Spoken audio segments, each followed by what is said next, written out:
tells that in his childhood, it was a large house, and they had one really strict rule, and it was this: don't go into the attic.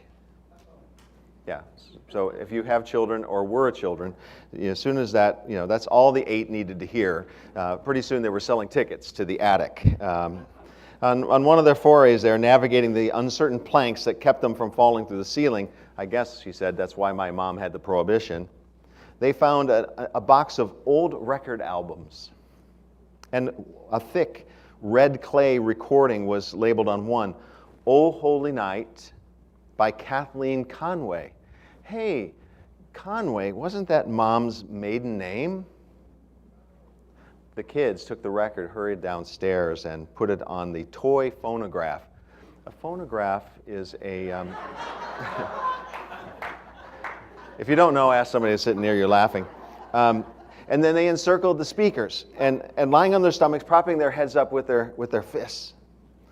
A glorious, though time-worn and scratchy voice came down out of the speakers. His mom, that they didn't know this, before she decided to have 8 children, apparently was a fairly well-known opera singer in Los Angeles.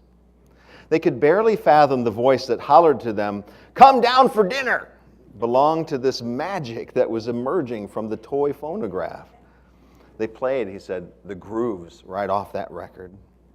Consequently, he said, we listened to the song "O Holy Night" over and over and over and over and over again. And he said there's a line in it, in that song, for whatever reason, maybe it was the line itself, the lyrics, or maybe it was the way she sang it, or the punch of it. He said that permanently etched itself into his young mind. A mantra of sorts he heard. Remember the song? Long lay the world in sin and error pining, till he appeared and the soul felt its worth. Sure, he would write decades later. It was a song about Christmas and Jesus, of course, but now as he serves a priest in one of the neediest of parishes in Los Angeles, in Skid Row, he sees it as a part of who he is, of his calling from God. And he said, isn't not the part of the job description of human beings who are seeking kinship with each other? It's about appearing, he writes, remembering that we belong to one another and letting our souls feel their worth. And that's the work that he's been doing ever since then among the neediest, among ex-cons, people coming out of prison, trying not to get back into their life of crime or gang violence, creating a welcome space into which broken people can find their way home. Long lay the world in sin and error pining, till he appeared and the soul felt its worth. Have you ever had the experience of your soul feeling its worth? The one for whom this song is written is the master of helping the soul feel its worth. His name is Jesus. Now, we're in a series entitled This Is Us. When we named it, we didn't realize there's a TV program, but apparently it sort of fits the broken natures. Yeah, Lynn did. I didn't know there was a TV series, but apparently the brokenness and kinship bonds that are in frail and profound ways are kind of a fitting theme to our series. So we've had a number of messages, and there's the sentence that contains them all. We know that nobody's perfect, but God's love changes people. And because of that, everybody's got hope. And if everybody's got hope, anything is possible. And for anything to be possible, we have to have our hearts wide open. That's the message from last week. Hearts wide open to God, hearts wide open to other people, for people to understand that these things people need to know. Let me just start that sentence all the way over. For people to understand these things, to come into contact with this kind of everybody's welcome, anything's possible, everybody belongs sort of God, they need people like you and me to interface with them. Letting people know they matter to Jesus begins by letting them know that they matter to us. Now, undoubtedly, we live, it seems like, at least online, as a very closed-hearted world, and yet we are called as Christians to live as open-hearted people, where we believe and sincerely try to enact that in this place, in a place like this one, everyone's welcome. And that's the title of today's message. This is us. Everybody's welcome. Now, people who truly understand the expansive and amazing grace of God are always open-hearted people. They're always willing to watch to see what God is going to do next, because God's a free agent. God's always going to do something amazing, because grace is always amazing. Their lives are changed by the radical love of God in Jesus, who gave his life for them on the cross. Well in advance of any of their rebellion, God had made a pathway for us to find our way home. His name is Jesus, and in him, everyone is welcome. Everybody belongs, and anything's possible. God made that anything possible. Everybody's got hope, reality in the cross of Jesus. Now, this hope has taken up residence. Now, last week we read from 2 Corinthians, where Paul says the hope takes residence inside the believer. The Holy Spirit comes to us and makes us a new creation.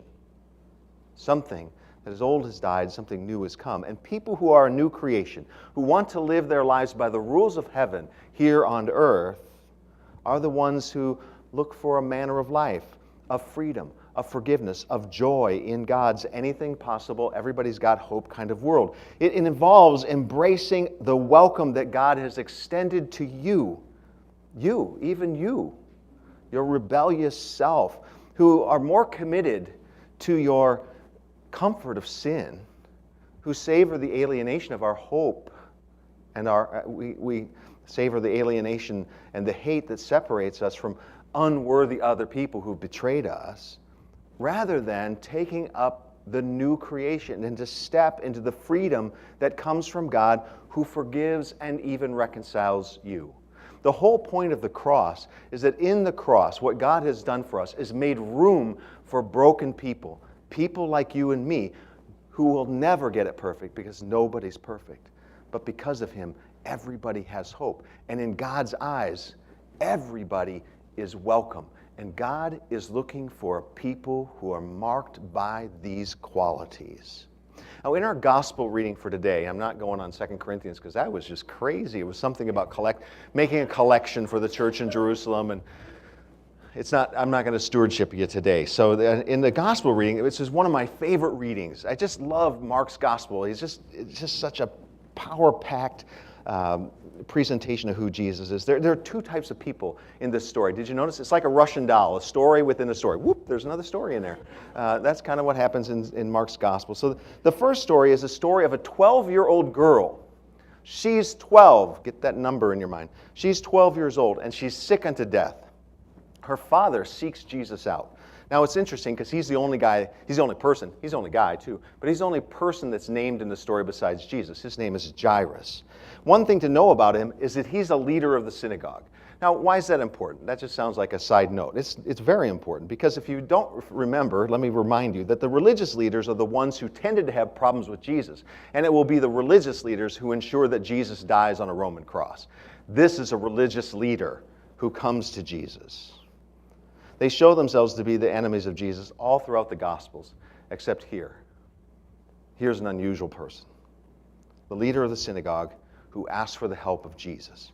He's desperate and willing to sacrifice his reputation among his cronies, his other religious leaders, by reaching out to the controversial Jesus of Nazareth, who is known to be a healer.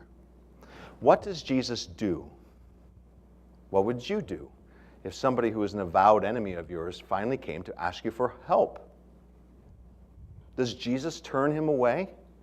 Does Jesus rebuke him, make fun of him, point out the hypocrisy of seeking help when all the other times they just seek to be destroying Jesus and his message? Does he call him a loser?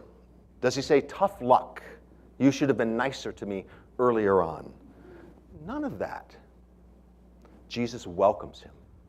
And the religious leader then welcomes Jesus to his own home and to his sick daughter. But wait, the Russian doll. Whoop, there's a story in here. On their way, there's a crowd pushing in on him, and in this crowd there is a woman. There probably were lots of women, but there's only one that we become aware of, and she remains nameless through the entire thing. She's been sick for many years. She's had a hemorrhage, it says. How long did she have it? 12 years. Ding. Did you hear there's a double ring in here. A 12-year-old girl who's on her deathbed and a 12-year illness that is leading to death for this woman. It is a double resurrection story. The expelling, though, of bodily fluids. So for you and I, that's like, nothing. We probably have those kind of people in our sanctuaries all the time, which is true. But this isn't first century Judaism. In first century Judaism, the expelling of bodily fluids, according to Jewish law, would have meant that she was unclean and that she should never have been in a crowd like that, coming into contact with other people, making them unclean. And she certainly should have never reached out and touched Jesus, the rabbi. Her condition would make unclean anybody that she came into contact with and would require a sacrifice, time, and a declaration of being clean from the temple priest before those people would be ritually clean. It would at least be a hassle. And according to Jewish law, Jesus would not be able to perform any ritual actions for at least 24 hours after being declared clean because he would be unclean. He wouldn't be able to, for example, go to a house and heal a girl or raise her from the dead. According to Jewish law, he wouldn't be able to go there.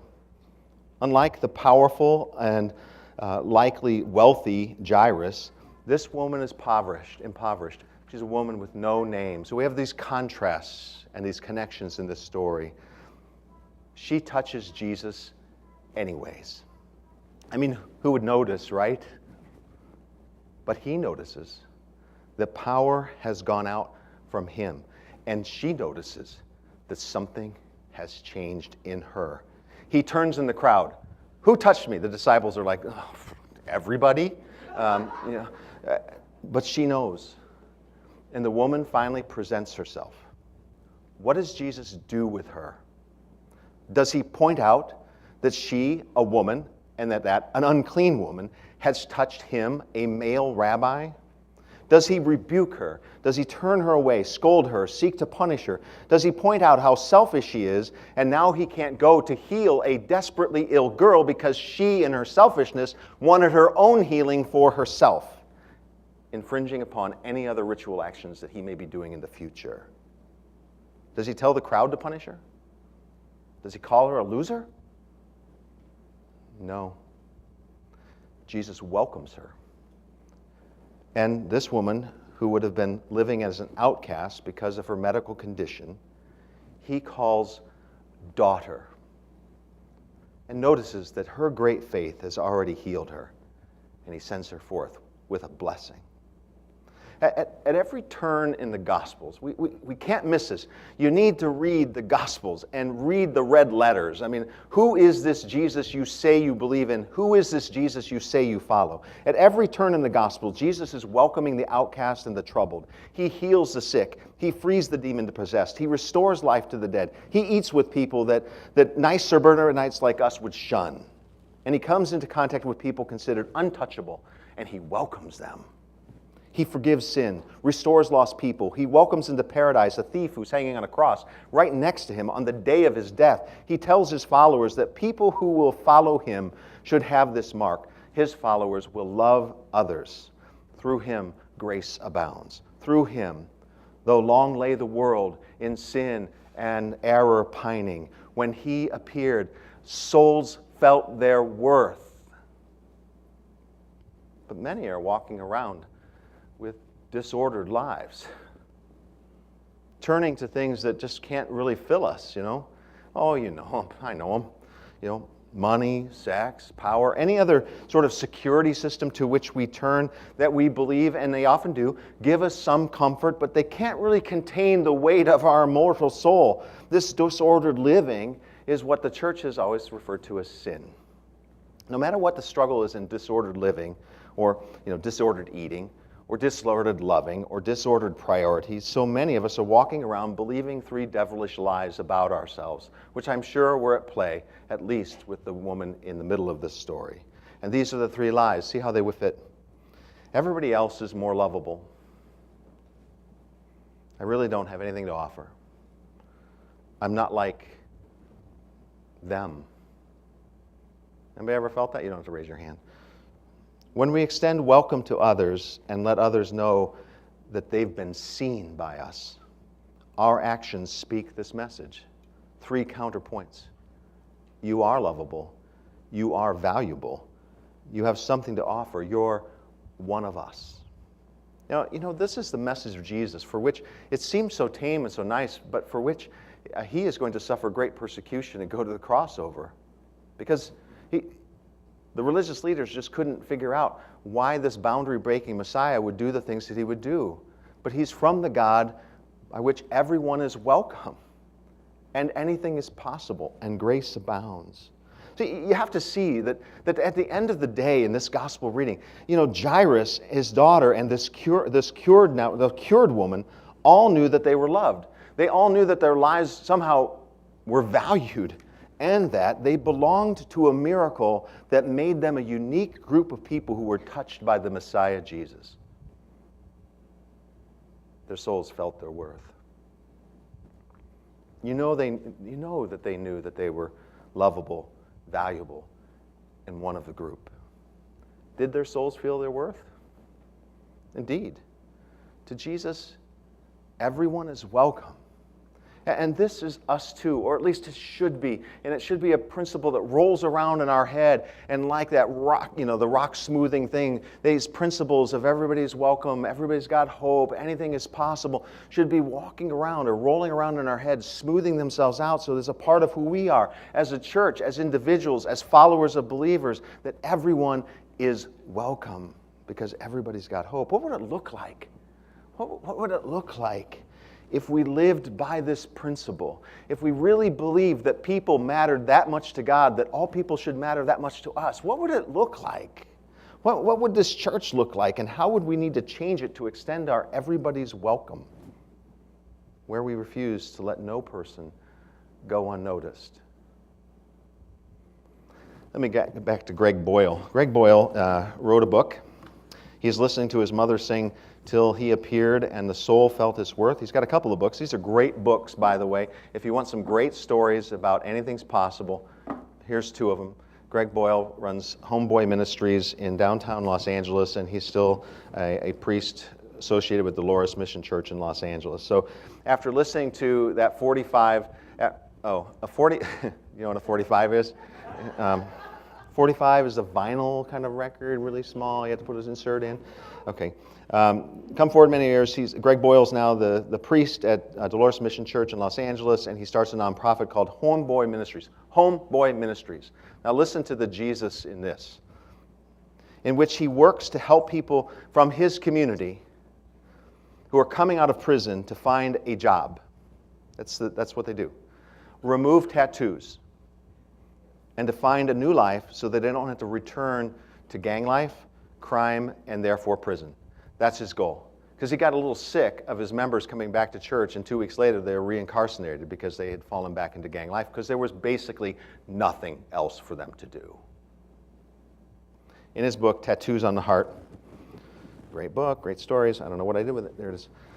He tells story after story of how of people Jesus welcomed into Father Boyle's life. This is the weird thing about being a disciple. When you start to live for him, he'll bring you the people that he wants. The people that usually you didn't want in your life before are going to be the ones he brings. So, just be forewarned. Remember that idea that if you want to follow me, you have to pick up your cross and follow me? He wasn't kidding, That it's going to be a challenge to who you are as a person and a revolution in who you are as an open-hearted person in the world. And he tells story after story. It's a book about everybody being welcome, about nobody being perfect, about anything's possible, where miracles happen because one white priest decided to live the principle of everybody's welcome. Jesus gave us today to welcome people. You know the difference, right? You walk into church and it's like, well, I don't feel like talking to anybody today. And you just miss it. You miss the opportunity. You miss the God appointment. You don't know who is sitting near you. You don't know where they've come from. You don't know the kind of pain that they're coming out of. Most of them are silent about it. So I look all nice and normal today. I lost my last aunt this week. Did you even know? Of course you didn't know. There's no way for you to know unless you extend hospitality and welcome. And you begin to breach that barrier, that light between two persons, and you close that a little bit closer, and you search for kinship in a welcome. It's then, in that welcome, in the context of kinship and community, that people begin to wonder about this Jesus that people talk about. And it's in that context where they begin to see him fleshed in the lives of other people. Jesus gave us today, everybody's welcome. Nobody's perfect. Everybody's got hope. Anything's possible. Hearts wide open kind of stories. Maybe your life is, you're looking for one of these things in your life too, an anything possible sort of thing. Not too long ago, I had a conversation with a man from the community, not the congregation, who could have been like the poster child of Conejo Valley's success. He could have been on the poster. He told his story about how his wife told him that he was an alcoholic and that she was leaving him. He's at the end of his rope. He doesn't know where to turn. I quoted to him, often quoted line from Dallas Willard, who was at USC, a Christian writer, and he said, "I've found God's address. It's at the end of my rope." Can this man be renewed from his disordered life and meet Jesus and have his soul feel its worth, its real worth? Might it be possible that there is a God who could help him? How will he ever know? Does he, this guy who's in real pain and in real need of life change, have any hope? And where will it come from? This is us. Everybody's welcome. Nobody's perfect, but everybody's got hope. And anything's possible when our hearts are wide open. This is Jesus. He was open to a hurting father who had been opposed to him before, probably, to a sick and dying daughter with no hope in the world except him. Jesus was open to a suffering woman who had no business coming to him for healing and no business touching him in her unclean state, except for the fact that he was living God's priority that everyone is welcome, and that's what's most important. That nobody's perfect and everybody's got a little broken, a little unclean. But because of him, everybody's got hope. And when we have hope, anything's possible. Why are we here, church? I mean, really, why do we exist? One reason: because people matter to God. Which people? All people. More than you could, how much? More than you could possibly imagine. Everyone's welcome. Let's spend some time this week thinking about how we welcome people into God's presence in our church and Sunday mornings, but more importantly, how we do that throughout our week when we have engagements with people, when we have that meeting at work or a volunteer situation, when we engage with that curmudgeon who just really sets us on our edge of our teeth. What does it mean to be Jesus, everybody's welcome? What does it mean to represent that into the world? And how do we welcome into the presence of the God in which anything's possible? Amen.